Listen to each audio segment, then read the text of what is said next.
है। इस चैप्टर में हम ग्लोबलाइजेशन को लिमिटेड सेंस में देखेंगे, सिर्फ फॉरेन ट्रेड और फॉरेन इन्वेस्टमेंट के एंगल से। फॉरेन ट्रेड तो हजारों सालों से ही चल रहा है और पहले के टाइम पे ट्रेड में क्या होता था कि कुछ सामान हमारे यहाँ अच्छे से होता था वो हम एक्सपोर्ट करते थे, जो सामान दूसरी कंट्री में होता था अच्छे से, जो हमारे यहाँ नहीं होता था वो हम इंपोर्ट कर लेते थे। तो ये बड़ा ही म्यूचुअली बेनिफिशियल टाइप ट्रेड होता था। बट जब इंडिया कॉलोनी बना ब्रिटेन की, तब की बात करें तो तब ट्रेड जो होता था वो ब्रिटेन के फेवर में होता था। कुछ भी सामान बनाने के लिए जो रॉ मटेरियल यूज होते थे वो सामान हम लोग यहाँ इंडिया से एक्सपोर्ट करते थे ब्रिटेन। फिर वो जो रॉ मटेरियल है उससे सामान प्रोड्यूस होके वो फिनिश्ड प्रोडक्ट हमारे यहाँ इम्पोर्ट होता था। ये हमारे लिए बिल्कुल भी अच्छा नहीं था। तो ये पहले होता था। अब आ गई हैं मल्टीनेशनल कंपनीज और ये करती हैं फॉरेन इन्वेस्टमेंट। तो एमएनसीज क्या करती हैं इसको समझने के लिए एक सिंपल सा एग्जांपल लेते हैं। एक लार्ज एमएनसी का, जो कि सपोज कोई इंडस्ट्रियल इक्विपमेंट बनाती है और इसकी होम कंट्री है अमेरिका। तो ये अमेरिका में अपने डिजाइन्स रेडी करेगी और ये जो डिजाइन्स हैं ये चाइना को देगी मैन्युफैक्चर करने के लिए। फिर चाइना इनको मैन्युफैक्चर करके ईस्टर्न यूरोप और मेक्सिको भेजेगा। इन जगह जाके इन प्रोडक्ट्स को असेंबल किया जाएगा और ये बेचने के लिए रेडी हो जाएंगे। और अगर इन प्रोडक्ट्स को यूज करने में कोई प्रॉब्लम आती है तो कस्टमर केयर को कॉल करनी होगी, जिसके कॉल सेंटर्स होंगे इंडिया में। तो एमएनसी में सिर्फ एक कंट्री में चीजें प्रोड्यूस नहीं होती बल्कि बहुत सारी कंट्रीज से चीजें मैनेज की जाती हैं। तो ऐसे ही एमएनसीज काम करती हैं। तो अब ये क्वेश्चन आता है कि एमएनसी अपना प्रोडक्शन दूसरी कंट्रीज में क्यों शिफ्ट करती है? और इसका आंसर बहुत ही सिंपल है, क्योंकि उनको दूसरी जगह पे कम रेट पे लेबर मिल जाते हैं काम करने के लिए और यहाँ पे उनको रिसोर्सेज भी अवेलेबल होती हैं। जैसे चाइना में मैन्युफैक्चरिंग इसलिए किया जा रहा है क्योंकि यहाँ चीजें मैन्युफैक्चर करना कंपैरेटिवली चीप है। फिर इनको असेंबल करके बेचते हैं ईस्टर्न यूरोप और मेक्सिको में, क्योंकि इन जगह असेंबल करना सस्ता होगा और इनके आसपास के एरियाज ऐसे हैं जहाँ अच्छे प्राइस मिलेंगे।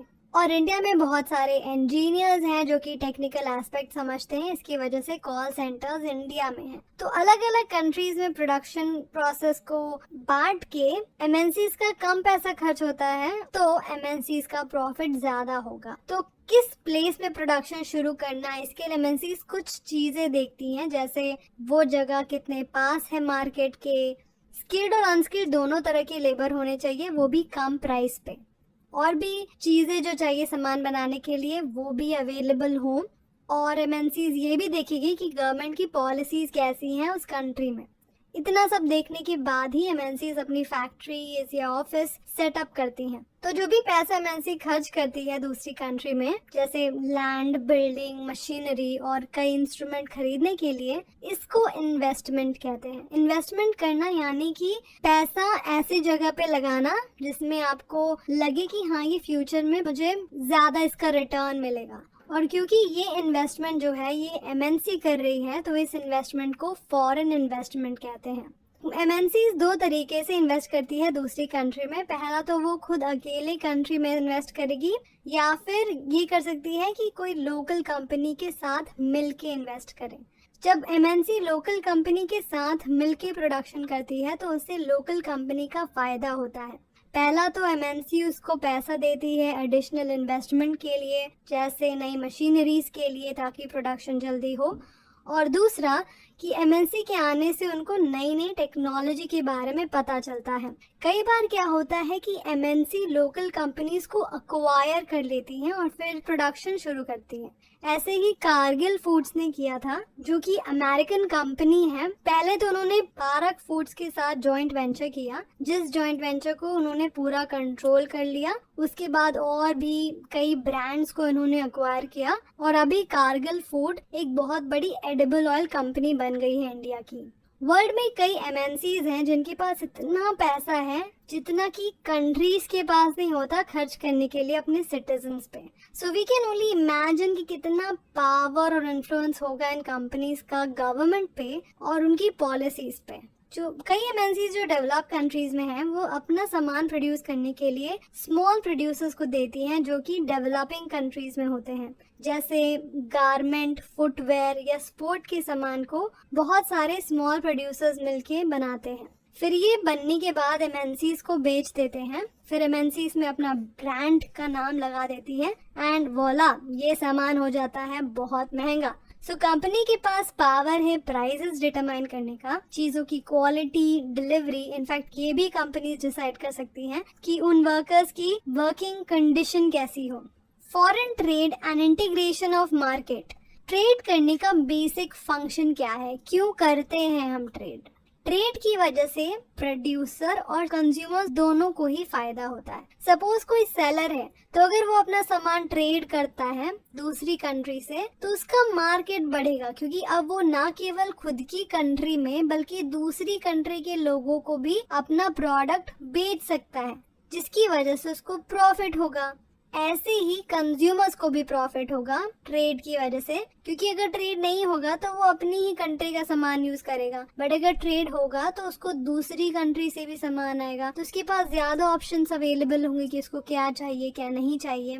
तो कंज्यूमर्स और प्रोड्यूसर्स दोनों को ही फायदा है ट्रेड का। फॉरेन ट्रेड कैसे अफेक्ट करता है हमको, ये हम चाइनीज टॉयज के एग्जाम्पल से समझते हैं। तो स्टार्ट हुई ऐसे कि इंडिया में टॉयज का प्राइस बहुत ज्यादा था, तो चाइना को उसमें अपॉर्चुनिटी दिखी कि वो अपने सस्ते टॉयज यहाँ बेच के प्रॉफिट कमा सकते हैं, और उन्होंने टॉयज हमारे यहाँ बेचने शुरू किए। एंड कंज्यूमर्स को जब चूज करना हुआ कि इंडिया के बने हुए महंगे टॉयज लोगे या चाइना के बने हुए सस्ते टॉयज, तो of course as rational consumers हम बोलेंगे भैया चाइना के टॉय दे दो। तो ऐसे ही चलता रहा और चाइना के टॉयज यहाँ आते रहे। तो इस ट्रेड से चाइना के जो टॉय मेकर्स है उनका फायदा है, बट इंडिया के जो टॉय मेकर्स हैं उनका घाटा है, क्योंकि अब लोग उनके प्रोडक्ट्स बहुत ही कम ले रहे हैं। What is globalization? Globalization is a process of rapid integration or interconnection between countries. Integration हुआ है हमारी इकोनॉमी में मल्टीनेशनल कंपनीज की वजह से। दो चीजें इंटीग्रेट हुए हैं मल्टीनेशनल कंपनीज की वजह से, पहला है प्रोडक्शन, दूसरा है मार्केट। प्रोडक्शन जैसे कि हमने देखा कि हर जगह प्रोडक्शन होने लगा है और इन प्रोडक्ट्स की मार्केट भी सारी कंट्रीज हैं और इसलिए मार्केट भी इंटीग्रेट हो गया। तो इस ग्लोबलाइजेशन के प्रोसेस में एमएनसीज बहुत इंपॉर्टेंट रोल प्ले कर रही हैं। इनकी वजह से बहुत सारे गुड्स और सर्विसेज, इन्वेस्टमेंट और टेक्नोलॉजी एक जगह से दूसरी जगह जा पा रहे हैं। गुड्स और सर्विसेज, इन्वेस्टमेंट और टेक्नोलॉजी के अलावा एक और चीज है जिससे कंट्रीज आपस में कनेक्ट की जा सकती हैं, वो है कंट्री के बीच लोगों से। लोग एक जगह से दूसरी जगह जाते हैं या तो बेटर इनकम की तलाश में या बेटर जॉब्स और बेटर एजुकेशन के लिए। तो बाकी तो चीजें बहुत ज्यादा बढ़ी हैं, बट लोगों का मूवमेंट इतना नहीं बढ़ पाया क्योंकि कंट्रीज ने रेस्ट्रिक्शंस लगाई है लोगों के मूवमेंट पे कि कितने लोग हमारे यहाँ आ सकते हैं, कितने लोग नहीं, जिसकी वजह से लोगों का मूवमेंट बहुत ही कम है। Factors that have enabled globalisation. Globalisation 3 चीजों की वजह से पॉसिबल हो पाया। पहला, रैपिड इम्प्रूवमेंट इन टेक्नोलॉजी। दूसरा, liberalisation of trade and investment policies. तीसरा, pressure from international organisation such as WTO। एक एक करके ये तीनों चीजों को अच्छे से समझते हैं। Rapid improvement in technology, as a name suggest, technology बहुत तेजी से बढ़ी है। जैसे ट्रांसपोर्टेशन टेक्नोलॉजी पहले के मुकाबले बेटर हुई है। अब कोई भी चीज एक जगह से दूसरी जगह घंटों में पहुंचाई जा सकती है, वो भी कम दाम में। ट्रांसपोर्टेशन के अलावा इंफॉर्मेशन एंड कम्युनिकेशन टेक्नोलॉजी में भी एडवांसमेंट हुई है, जैसे टेलीकम्युनिकेशन फैसिलिटीज जिससे हम बात करके लोगों से इंफॉर्मेशन शेयर कर सकते हैं, या कंप्यूटर, इंटरनेट, इन सब की वजह से कोई भी कहीं भी रहता हो वो दूसरे से कनेक्ट कर सकता है, ईमेल, वॉइसमेल या सोशल मीडिया के थ्रू। तो जो IT में इम्प्रूवमेंट हुई है इसने भी ग्लोबलाइजेशन को पॉजिटिवली इफेक्ट किया है। दूसरा है liberalisation of trade and investment policy. वापस से चाइनीज टॉयज के एग्जाम्पल पे आते हैं। सपोज इंडियन गवर्नमेंट ने टॉय के इंपोर्ट में टैक्स लगा दिया, तो क्या होगा? तो इससे जो भी ये टॉय इंपोर्ट करेगा उसको टैक्स देना पड़ेगा गवर्नमेंट को, तो इसकी वजह से पहले से ज्यादा पैसा देना पड़ेगा सामान लेने के लिए। अब क्या होगा कि चाइनीज गुड जो चीप थे वो उतने चीप नहीं रहेंगे जितने पहले थे, तो लोग वापस से चाइनीज टॉयज को छोड़ के इंडियन टॉयज यूज करने लगेंगे। फिर धीरे धीरे इंडियन मार्केट से चाइनीज टॉयज चले जाएंगे।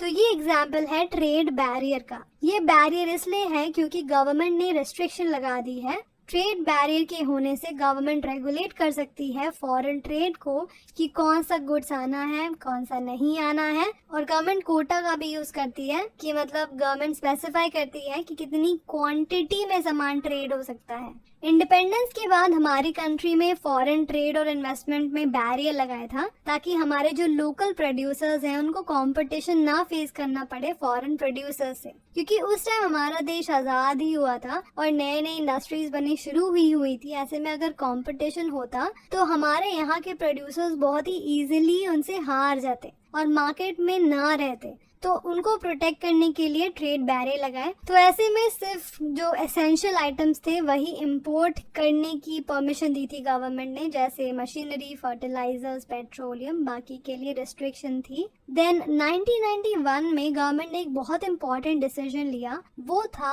अपनी इकोनॉमी दूसरे प्रोड्यूसर्स के लिए ओपन करना, क्योंकि उनको लगा कि अब टाइम आ गया है कि इंडियन प्रोड्यूसर्स को कम्पीट करना चाहिए और कंपटीशन की वजह से उनकी परफॉर्मेंस अच्छी होगी और वो अपनी क्वालिटी बढ़ाएंगे। और गवर्नमेंट के इस डिसीजन का सपोर्ट किया इंटरनेशनल ऑर्गेनाइजेशंस ने। जो भी बैरियर्स गवर्नमेंट ने लगाए थे इंटरनेशनल ट्रेड और इन्वेस्टमेंट में, वो हटाए गए, जिसकी वजह से इजीली गुड्स इंपोर्ट और एक्सपोर्ट होने लगे और बाहर की कंपनीज आके हमारी इकोनॉमी में इन्वेस्ट करने लगी। तो इंडिया में लिबरलाइजेशन हुआ। लिबरलाइजेशन होता है रिमूविंग बैरियर्स और restrictions set by the government. तीसरा है pressure from international organisation such as WTO। तो जब इंडिया ने लिबरलाइज की इकोनॉमी, तब बहुत सी इंटरनेशनल ऑर्गेनाइजेशंस ने इंडिया के इस डिसीजन में सपोर्ट किया, क्योंकि इन ऑर्गेनाइजेशन का मानना था कि किसी भी तरह का बैरियर लगाना फॉरेन ट्रेड या इन्वेस्टमेंट में ये हार्मफुल है कंट्री के लिए। ये जो इंटरनेशनल ऑर्गेनाइजेशंस थी ये चाहती थी कि फ्री ट्रेड हो सारी कंट्रीज के बीच में। इनमें से ही एक ऑर्गेनाइजेशन जो फ्री ट्रेड चाहती थी वो थी world trade organisation, WTO। WTO बनाई गई थी डेवलप्ड कंट्रीज द्वारा और ये इंटरनेशनल ट्रेड के रूल्स बनाती हैं और देखती हैं कि कौन रूल्स फॉलो कर रहा है कौन नहीं। अभी WTO में 164 मेंबर कंट्रीज हैं। भले ही WTO का काम है कंट्रीज के बीच फ्री ट्रेड को प्रमोट करना, बट रियलिटी ये है कि डेवलप्ड कंट्रीज ने अभी भी बहुत सारे बैरियर्स लगाए हैं फ्री ट्रेड में और वो WTO के रूल्स नहीं मानती। रूल्स मानने पड़ते हैं हमारी जैसी डेवलपिंग कंट्रीज को और हमें अपने बैरियर्स हटाने पड़ते हैं। ऐसे ही डिबेट चल रही है एग्रीकल्चरल प्रोडक्ट्स को लेके। एग्रीकल्चर में हमारे यहाँ बहुत से लोग काम करते हैं और हमारी GDP में भी इम्पोर्टेंस है एग्रीकल्चर सेक्टर की। बट इसको अगर हम USA से कंपेयर करें, यहाँ पे एग्रीकल्चर का शेयर कम ही है, साथ ही साथ बहुत कम लोग इसमें काम करते हैं। तब भी USA की गवर्नमेंट इन थोड़े से लोगों को इतनी ज्यादा सब्सिडी देती है प्रोडक्शन करने के लिए और एक्सपोर्ट करने के लिए। ये सब्सिडी की वजह से वो जो फार्मर्स हैं वो अपना प्रोडक्ट्स बहुत ही कम दाम में बेचते हैं और जो भी सामान बच जाता है वो एक्सपोर्ट भी करते हैं कम दामों में। तो जहाँ ये एक्सपोर्ट होके जाता है दूसरी कंट्री में जहाँ सब्सिडी नहीं मिली है और प्रोडक्ट महंगे हैं, वहाँ पे फार्मर्स को नुकसान होगा। इसलिए डेवलपिंग कंट्रीज डेवलप कंट्री से नाराज हैं, क्योंकि उन्होंने तो WTO के रूल्स फॉलो करके ट्रेड बैरियर्स हटाए और उनकी बात मान के गवर्नमेंट जो भी सपोर्ट देती थी फार्मर्स को वो भी कम किए। बट ये डेवलप कंट्रीज अनफेयर चीजें करी जा रही हैं, उनके लिए कोई रूल्स नहीं है। जैसे impact of globalisation in India. 30 साल हो गए हैं हमारी इकोनॉमी के बैरियर्स हटे हुए, तो इसने कैसे अफेक्ट किया है हमारे लोगों को। Let's see. कंज्यूमर्स की बात करें तो ग्लोबलाइजेशन और प्रोड्यूसर्स के बीच कंपटीशन की वजह से उनका फायदा हुआ है। पर्टिकुलरली जो अर्बन एरियाज में रहते हैं, वेल ऑफ सेक्शन है सोसाइटी के, उनको ज्यादा फायदा हुआ है क्योंकि उनके पास ज्यादा वैरायटी है, चीजों की क्वालिटी बेटर हुई है पहले से। ये भी है कि चीजें कम दाम पे मिलती हैं। इसकी वजह से इन लोगों का स्टैंडर्ड ऑफ लिविंग पहले से बेटर हुआ है। प्रोड्यूसर्स और वर्कर्स की बात करें तो इनके ऊपर अलग अलग इफेक्ट हुआ है। पहला तो MNCs ने ज्यादा इन्वेस्ट किया इंडिया में, वो अलग अलग सेक्टर्स में आए हमारे यहाँ, जैसे cell phones, automobiles, electronics, soft drink, fast food और सर्विस सेक्टर में भी आए, जैसे बैंकिंग में। ये सारे सेक्टर्स में बहुत डिमांड बढ़ी जैसे जैसे लोगों का स्टैंडर्ड ऑफ लिविंग बढ़ा, जिसकी वजह से इन इंडस्ट्रीज में कई ज़्यादा जॉब अपॉर्चुनिटीज आई। जो लोकल कंपनीज इनको रॉ मटेरियल प्रोवाइड करती हैं उनका भी प्रॉफिट हुआ। दूसरा ये हुआ कि बहुत सी इंडियन कंपनीज को इन नए प्रोड्यूसर्स के आने की वजह से कंपटीशन फेस करना पड़ा, जिससे इनफैक्ट उनका फायदा हुआ, क्योंकि उन्होंने नई टेक्नोलॉजीज में इन्वेस्ट करना शुरू किया, प्रोडक्शन मेथड्स और स्टैंडर्ड्स बढ़ाए अपनी कमोडिटी के। और कई कंपनीज ने तो फॉरेन कंपनीज के साथ कोऑपरेट करके भी प्रॉफिट पाया। इनफैक्ट ग्लोबलाइजेशन की वजह से कई इंडियन कंपनीज ही मल्टीनेशनल कॉर्पोरेशंस बनी, जैसे Tata Motors, Infosys, Ranbaxy, Asian paints, Sundaram fasteners, और इन्होंने अपना प्रोडक्शन अलग अलग कंट्रीज में फैलाया हुआ है। ग्लोबलाइजेशन की वजह से उन कंपनीज की भी डिमांड बढ़ी है जो सर्विसेज प्रोवाइड करती हैं, स्पेशली जो आईटी से रिलेटेड हैं और data entry, accounting, administrative task, engineering कम पैसों में इंडिया के लोग करते हैं डेवलप्ड कंट्रीज के लिए। तो फॉरेन इन्वेस्टमेंट की वजह से इंडिया को फ़ायदा हुआ है, जिसकी वजह से गवर्नमेंट ने कई सारे स्टेप्स लिए हैं फॉरेन इन्वेस्टमेंट बढ़ाने के लिए। जैसे उन्होंने इंडस्ट्रियल जोन्स बनाए हैं, जिसको कि स्पेशल इकोनॉमिक जोन्स कहते हैं। इन स्पेशल इकोनॉमिक जोन्स में एकदम वर्ल्ड क्लास फैसिलिटी है, बिजली है, पानी है, रोड है, ट्रांसपोर्ट, स्टोरेज, रिक्रिएशनल और एजुकेशनल फैसिलिटीज़ भी हैं। तो जो भी कंपनीज अपना प्रोडक्शन इन SEZs में करती हैं तो उनको 5 साल के लिए कोई टैक्स नहीं देना पड़ता। साथ ही साथ गवर्नमेंट ने फ्लेक्सिबिलिटी लाई है लेबर लॉज में, ताकि फॉरेन इन्वेस्टमेंट हो। फ्लेक्सिबिलिटी मतलब जब भी कंपनीज को लगे कि उनको ज़्यादा प्रोडक्शन की ज़रूरत है तो वो लेबर हायर कर सकती हैं, और जब उनको लगे कि प्रोडक्शन की ज़रूरत नहीं है ज़्यादा तो वो लेबर हटा सकती हैं। वो कुछ वर्कर्स के राइट्स को इग्नोर कर सकती हैं। देखा जाए तो MNCs या ग्लोबलाइजेशन की वजह से हमारे यहाँ बड़ा नुकसान भी हुआ लोगों को। जैसे उन प्रोड्यूसर्स की बात करें जो batteries, capacitors, plastic, toys, tyres, dairy products और वेजिटेबल ऑयल इंडस्ट्रीज में थे, इनको बहुत ही नुकसान हुआ इस कंपटीशन की वजह से। और बहुत सारे लोग ने ये अपना इंडस्ट्री बंद भी कर दी, काम छोड़ दिया। सेम जो वर्कर्स अभी काम करते हैं इन मल्टीनेशनल कंपनीज में, और सुबह से लेकर रात तक काम करने के बाद भी इनको पैसे बहुत ही कम मिलते हैं, और इनकी कोई जॉब सिक्योरिटी भी नहीं है। अगर किसी दिन काम पे नहीं गए तो पैसा नहीं मिलेगा। काम करने की कंडीशन बहुत ही बेकार है और बहुत ही प्रॉब्लम्स फेस करनी पड़ती हैं वर्कर्स को। The struggle for a fair globalisation. तो जैसा कि हमने देखा कि सबको बेनिफिट नहीं मिला है ग्लोबलाइजेशन का। जो एजुकेटेड है, जिनके पास स्किल है, जिनके पास वेल्थ है, उनको ही ग्लोबलाइजेशन का बेनिफिट मिला है। ग्लोबलाइजेशन अब ये रियलिटी है, we can not back step कि अब छोड़ो ग्लोबलाइजेशन नहीं करते, हम लोग बंद कर देते हैं, ऐसा नहीं होगा। तो कैसे हम ग्लोबलाइजेशन को फेयर कर सकते हैं ताकि सबको फ़ायदा हो, कुछ लोगों को नहीं हो। तो ये फेयर कौन कर सकता है? ये फेयर कर सकती है गवर्नमेंट। गवर्नमेंट को ऐसी पॉलिसी बनानी चाहिए जो ना केवल रिच और पावरफुल लोगों की इंटरेस्ट का ध्यान रखे, बल्कि कंट्री के सारे लोगों का ध्यान रख के बनाई जाए। उनको ये देखना चाहिए कि लेबर लॉज का प्रॉपर इम्प्लीमेंटेशन हो और वर्कर्स को उनके राइट्स मिले। जो भी स्मॉल प्रोड्यूसर्स हैं उनको प्रोटेक्ट करना चाहिए जब तक वो इतने स्ट्रांग नहीं हो जाते कि वो compete कर सके बाहर की स्ट्रांग कंपनीज से। और अगर ज़रूरी है तो गवर्नमेंट को ट्रेड और इन्वेस्टमेंट बैरियर भी लगाने चाहिए, क्योंकि हमें चाहिए कि हमारी इकोनॉमी बेटर करे, हमारे लोगों का फ़ायदा हो। जब हमारे लोग ही नुकसान में जा रहे हैं तो क्या फ़ायदा ऐसी ट्रेड का? तो हमें WTO से नेगोशिएट करना चाहिए कि फेयर रूल्स बनाए जाए डेवलप्ड और डेवलपिंग कंट्रीज़ के लिए। और जो भी लाइक माइंडेड डेवलपिंग कंट्रीज़ हैं, हमें उनके साथ मिलकर WTO को बताना चाहिए कि डेवलप कंट्रीज़ कैसे डोमिनेट कर रही है हमारी इकोनॉमी में। पिछले कई सालों से देखने में आ रहा है कि जो WTO के डिसीजंस हैं ऑन ट्रेड एंड इन्वेस्टमेंट वो इन्फ्लुएंस हो रहे हैं कैंपेन से और पीपल ऑर्गेनाइजेशंस। और ये शो करता है कि लोग अगर साथ में मिल जाएं तो फेयर ग्लोबलाइजेशन पॉसिबल है। So yeah, it's the end of the video. I hope आपको ये चैप्टर समझ में आया हो। All the best for exam. Do well and have a nice day. Take care. Bye.